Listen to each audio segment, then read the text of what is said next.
So hello, and welcome to this episode of SelfKind with me, Erica Webb. Today we are going to talk all about overwhelm and overstimulation.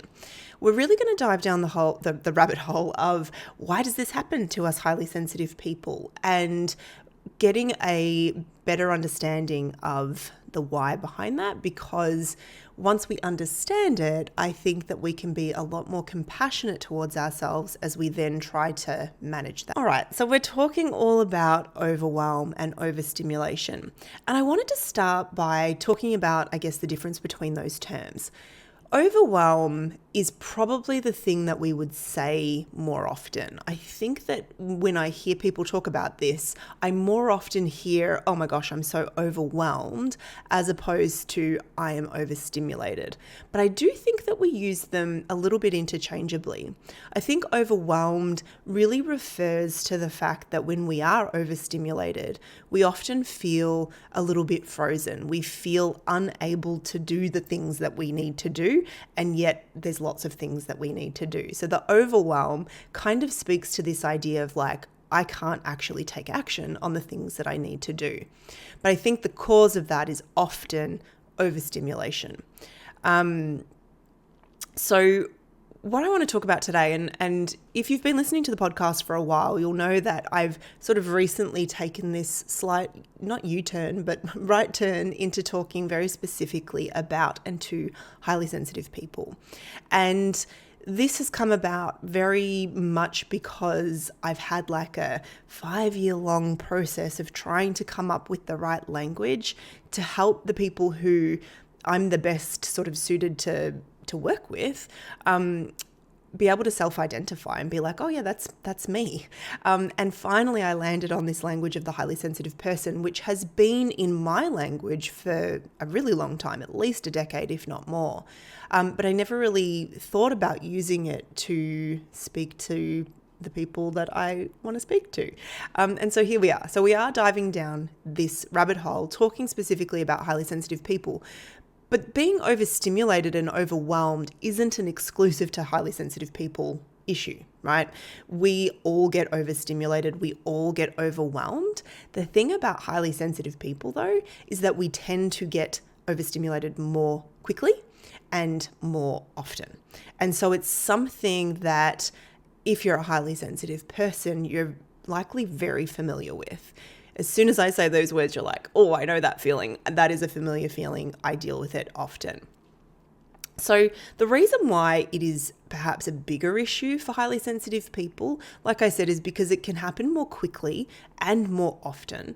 And the reason for that is that at its heart, being a highly sensitive person is about the depth of processing that we undertake in relation to all the information that is available for us to process. So it's also referred to as sensory processing sensitivity, which is really about what happens to information once it has been received by our sensory organs, right? So it's not about we have really great vision, we have really acute hearing, we have really, wild sense of smell or taste or anything like that. But once that information has entered our system, it gets processed at a deeper level. And so you can imagine that if you are processing things at a deeper level, then it is going to take less of those things to overwhelm your capacity to process stuff. And in our very modern lives that we live, we are exposed to so much information. And it's not just intellectual input, right? It's not just things that we have to actually think about to process, but it's the lights that we're exposed to, the sounds, the tastes, the smells, everything that we have the ability to be processing. So part of the reason why it's a bigger issue, I guess, for a highly sensitive person is because of that depth of processing. And the depth of processing means that we're not always that great at like blocking out information. If there's lots of things going on, we will be behind the scenes, kind of outside of our awareness, processing all of it.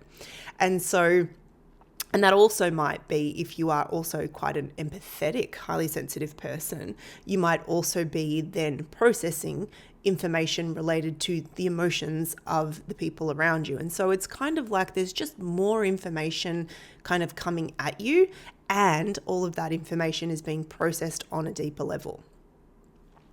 The way that I like to talk about and think about this overstimulation is through Dan Siegel's work around the window of tolerance. And you might have heard of this before. It's a pretty well-known concept.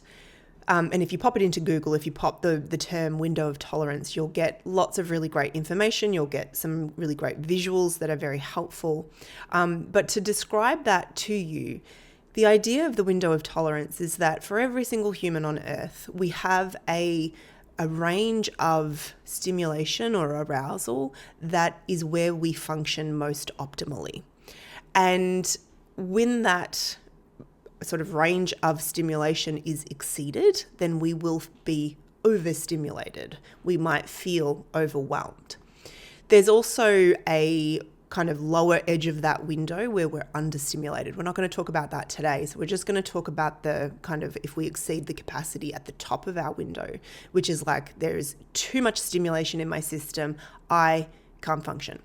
But what we know is that there's like an ideal range. So we don't want to be without stimulation because then we can feel quite sort of depressed and frozen. Equally, we don't want to have too much. Otherwise, we do feel this sense of being completely overstimulated, over-aroused, overwhelmed. And so this window of tolerance that Dan Siegel talks about, it's not about having no stress. It's not about everything being completely fine. But it's this window of stimulation or arousal where we are able to make decisions, make choices, kind of just cope, right? Deal with what life throws at us. We don't find ourselves feeling overwhelmed. We don't find ourselves feeling frozen. We're able to navigate, make choices, make decisions, and kind of keep going. So what is important to think about when it comes to this concept of the window of tolerance is that everything that kind of contributes to the level of stimulation that we're experiencing, it's not just what we would think of as like stressy stress, right? Like it's not just bad stress that would contribute to the stimulation that we're experiencing, which is where I think we can sometimes beat up on ourselves a little bit because we think, oh, well, I shouldn't feel overstimulated. Nothing bad is happening. So what we need to understand is that as a human being with, all these various sensory organs, it's not just objective external stress that contributes to the load that we're under. It's stuff that might sometimes feel easier to dismiss as not that important, like the brightness of the lights that are in our space, whether we're hungry or too full, whether we have had enough sleep, whether there is chronic or persistent or acute pain or discomfort in our body, whether we're worried about something, whether we have deadlines that we're trying to meet, whether we have worries about things that are in or outside of our control. And so it's not just about these kind of big stressful moments that we might be able to kind of objectively look at from the outside and go, yeah, wow, that's a huge deal. It's sometimes the little things that are adding up and contributing to how we feel. So an example of this might be that you haven't eaten to the point where you're actually full. And so you've got this kind of underlying hunger and your eyes are really dry and sore because you've been on a screen for 20 hours and you're just like tired. And then there's like the sound of someone drilling a few doors down and, just these little things that just start to grate on your nerves. Those things are absolutely contributing to sort of like that base level of arousal that you are dealing with. And so sometimes it will be like the next smallest thing that happens, like you stub your toe as you walk to the kitchen, or somebody asks you a question at the wrong moment, or you knock something onto the floor and it breaks. Sometimes it is like something that seems quite insignificant in the greater scheme of things that will be the thing that just like suddenly you're outside of your ability to cope. You're outside of that, ideal level of arousal, and suddenly you are overstimulated. And you might snap, you might get angry, you might find yourself crying, you might, any number of things could happen once you hit that point. But often it will be something that you're like, that wasn't a big deal. We've probably, we've all seen this happen to someone else as well and been the witness to it and been like, whoa, that is a really out of proportion reaction to the thing that's actually happening. And so we've seen it, we've experienced it, we all know what that feels like. But when we start to understand, it's not one thing that tends to tip us out of our window of tolerance. It's a combination of things. It's a contribution. Things start to accumulate. So I wanted to go through a little bit of a list of some of the things that, as a highly sensitive person or just a human, can contribute to overstimulation, because some of them might actually surprise you. And sometimes we can dismiss them and be like, well, I don't need to worry about that because that's not my problem. So from kind of the point of view of just like environmental stress, we've got things like lights, sounds, temperatures. We recently got a new water heater put in at our house, and it's quite loud, and it goes on at my bedtime. And I find that noise incredibly annoying. And so I've had to make that comment to the household to be like, does it need to be on at that time? Because I find it quite a intolerable input into my system. So sometimes things like that, sounds, temperature, if you're too hot, if you're too cold, it could be, a flickering light. If you've ever had like those fluorescent lights and something's just like not quite functioning properly and it's flickering, those sorts of things can be really impactful.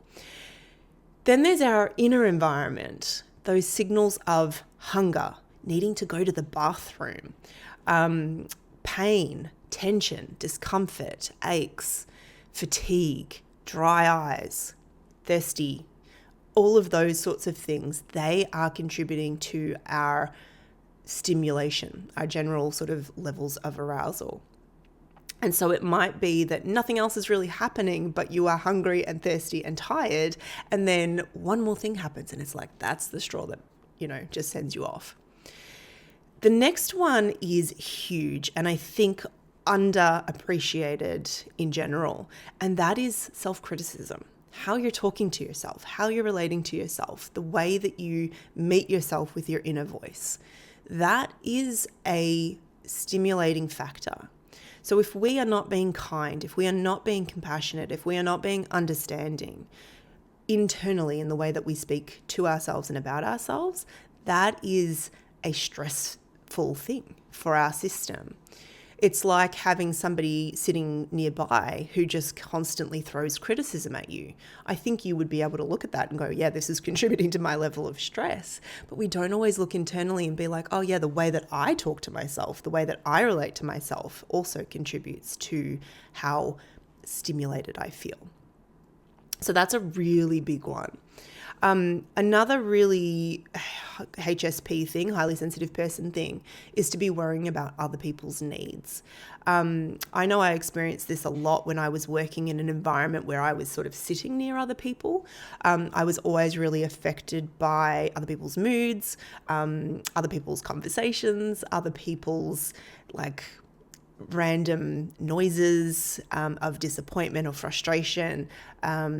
Little things like that would really affect me in that kind of environment. And so that's another thing where it's like somebody might be having an argument or have stepped into a meeting, and for whatever reason, your kind of HSP spidey sense is like, oh, this is not good, or I'm really affected by that. And so that is also contributing to that level of stimulation and arousal. And then the final one that I've written down is simply having more things to do than you have the resources to attend to. So that could be energy resources, right? You might be just like, I have too much to do and I do not have the energy, the attention, the focus to deal with them. Maybe it's a time thing. I have more to do than I have time. I have more to do than I have the financial resources to address. So anything where it feels like the demands upon us exceed our capacity to meet them, that is going to obviously be very stimulating, stressful, and potentially very overwhelming. So that's a lot of stuff, right? That can contribute to our sense of, can I deal with what is in front of me to deal with on any given day, in any given moment? What happens when we're overstimulated is that we might feel overwhelmed, right? We might find ourselves simply unable to take action, or to take action that feels good, to be able to do the things that feel effective. I asked the question over on Instagram a few days ago, what happens to you? What is the outcome for you when you feel overwhelmed, or emotionally overwhelmed specifically? And a couple of the answers that came back were that it's hard to make decisions. We might find decision making quite tricky anyway as a highly sensitive person. That's something that can often be really challenging, but suddenly it gets even harder. Unfocused, unable to focus just on the thing that you need to be doing. And feeling snappy and short with the people around you, often our loved ones. And so there's a whole bunch of things that might happen, but there are definite outcomes of that overstimulation. It's not like it just dissipates. If we think of overstimulation as really just being a stress response, then we know that has to go somewhere. It has to run its course. And so we will see, feel, experience the impact of that overstimulation, of that overwhelm. So I wanted to use this episode really as a sort of scene setter, I guess, for the next few episodes, where I'm going to talk more about how we use some of my favorite tools to actually deal with these things. Because if there's one thing that becomes very evident when we start to talk about what can cause overstimulation, is it's we can't avoid these things, right? It's not like we're going to avoid ever being hungry. It's not like we're going to avoid bright lights in every context. It's not like we're going to be able to avoid sounds that are annoying or other people's emotions interfering with ours. We can't create a isolated bubble for ourselves that we live in 24/7. And so it's not about how do I eliminate all of these overstimulating things. Yes, part of our approach to dealing with it might be thinking about how can we impact that. Of course, we can certainly control some of those things. But at the end of the day, there are going to be times that we are simply overstimulated and we need to have tools to deal with them. And so I'm going to use the next few episodes to talk about some of my favorite tools, which I'll give you a little bit of a rundown. I think I wrote it down somewhere. We're going to talk about mindful movement and the role that can play. We're going to talk about self-compassion and kindness and why those things are so incredibly important, and the different levels of self-awareness and why we really want to be cultivating that as highly sensitive people. So that's what's coming next. But I would love to hear from you if you want to share with me, what are the biggest kind of triggers for you? What are those things that tend to send you into overstimulation or overwhelm? And what's the impact of that? I'd love to hear from you. I'll kind of incorporate all of that into these next episodes that are coming up so that this can be really helpful and actually help you come up with tools for yourself that address this. Because it's one thing to know it. It's a very different thing to then actually put those things into practice. All right, until next week, keep being kind to yourselves. I'm looking forward to talking to you then.